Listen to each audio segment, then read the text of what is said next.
This is the Milo Sweet Podcast, where you'll learn to get unstuck. Start now.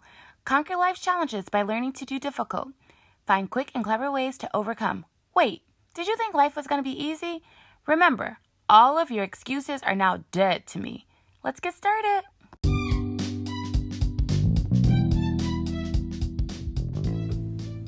Guess what time it is? It's time for you to hit the subscribe button and find just 1% that you think will benefit from this. But if you're feeling a little generous, right? Or you're super free with your time right now, probably doing nothing because you're listening to this. Well, maybe if you're doing something, actually just make yourself free right now. Hit subscribe. What are you waiting for? Hit it. Come on. Hit subscribe.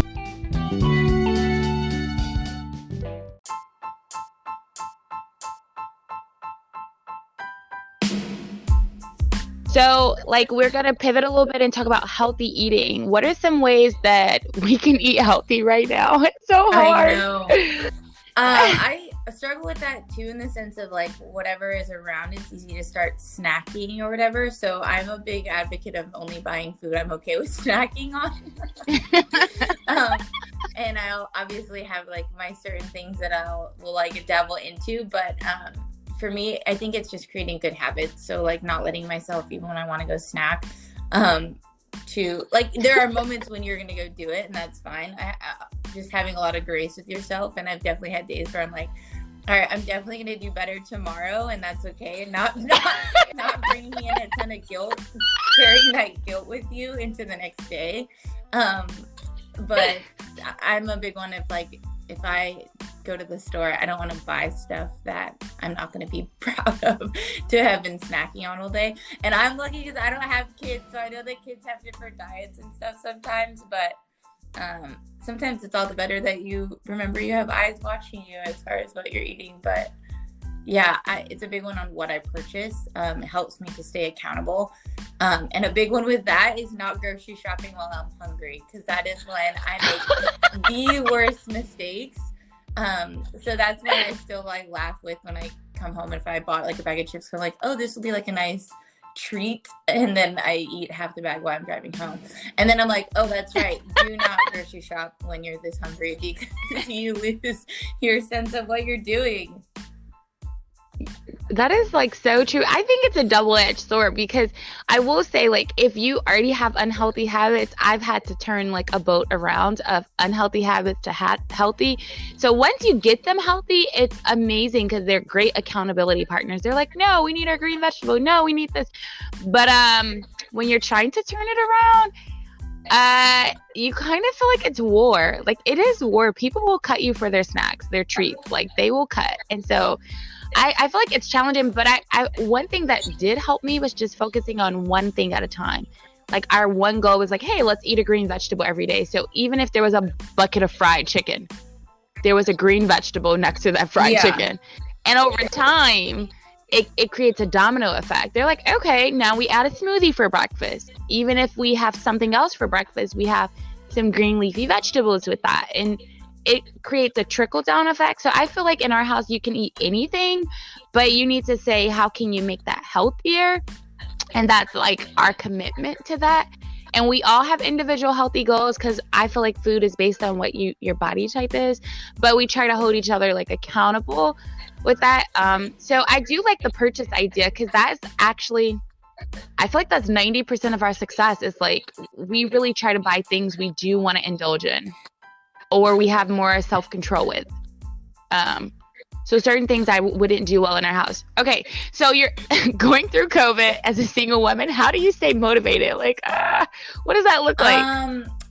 Before we move on to this point, one thing I wanted to add is I read the book, The Atomic Habit, which is an incredible book. So if people haven't read that, it's on my list. Read it.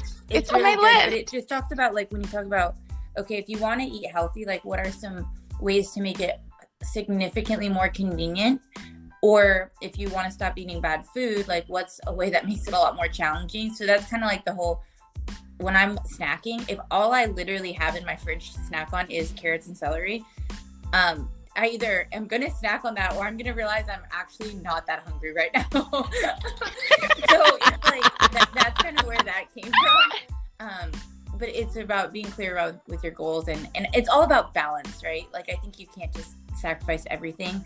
Or some people totally can, but it's around your mental capacity to like stick with that.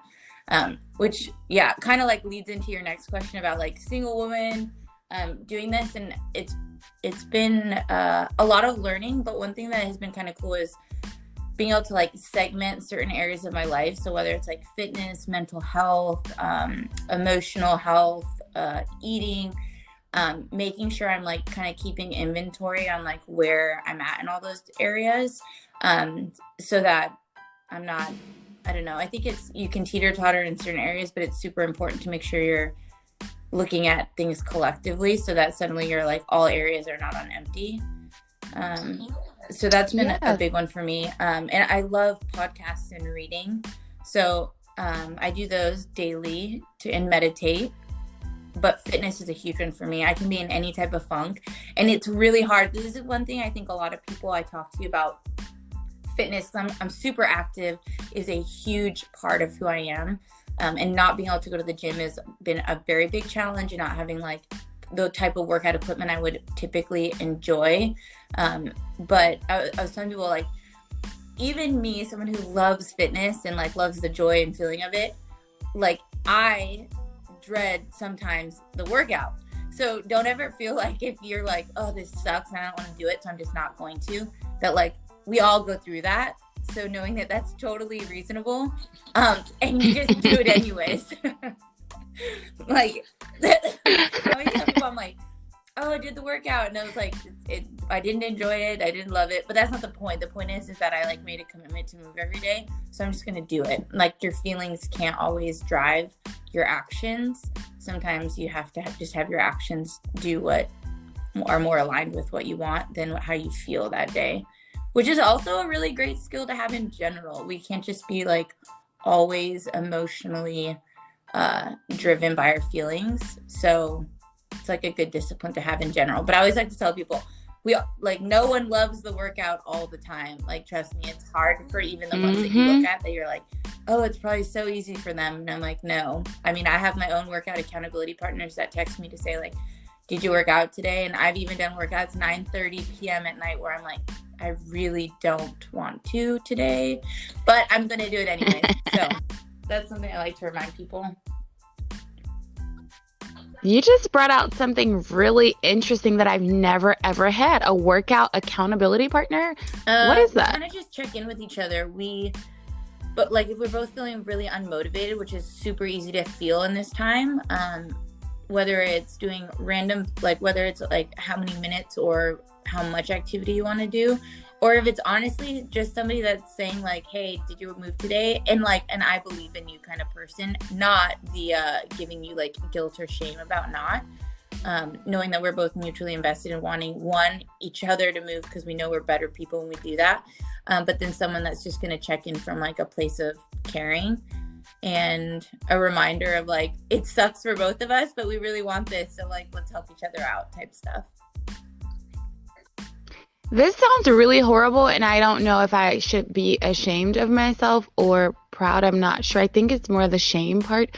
But I think sometimes I check in out of shame, like in guilting someone. I'm not trying to, but like think of like a personality like a bulldozer. If a bulldozer is like if that's the personality trait, sometimes you check in and you're not trying to create that. But I love the word move and that you're checking in for accountability, and that's like my brain is spinning trying to figure out like how can I pivot more from how can I make a bulldozer gentle, right? Like sometimes I'm actually not like that. My kid says, sometimes you crush things, mommy.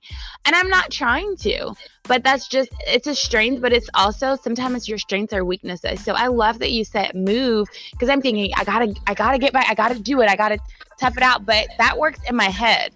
But if I was providing accountability for someone, I need to translate in that where I am encouraging them, inspiring them. So I really like that. And I like the word move because that kind of makes it like it can be whatever you want it to be, exactly, as long as you're moving. And that's been one thing for me of being someone that typically works out really like traditional type fitness routines, where I'm like doing random things, whether it's like picking up yoga or doing like a handstand, headstand challenge. Like, honestly, it's almost like you go back to your kids, like, I gotta have fun with this, otherwise I'm not gonna stick to it either. So I've been trying to change it up to kind of like, one, get my mind out of it, and break up the routine, but just to kind of re-engage and have fun. So whether it's doing like boxing workouts or just stuff I wouldn't typically do, has been helpful for me to like kind of have something to look forward to.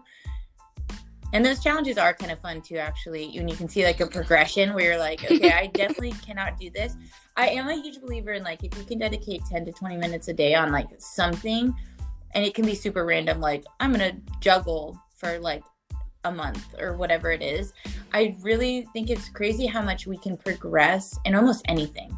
Like, honestly, like you talk about people that are inflexible, and then suddenly in 30 days they can do like handstands and stuff. But it's crazy when we dedicate focus to it, how much we can kind of grow.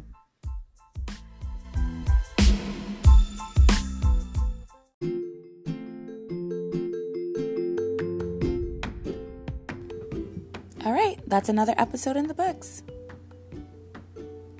Hello? I said it's over. Why are you still listening? Like, seriously, the episode is over. If you're still listening right now, you know what? You're probably a chronic procrastinator. Guess what? I'm still listening to. Come on, for real, seriously. We gotta go do something productive. No, like, for real. No, for real. Okay, you can keep listening.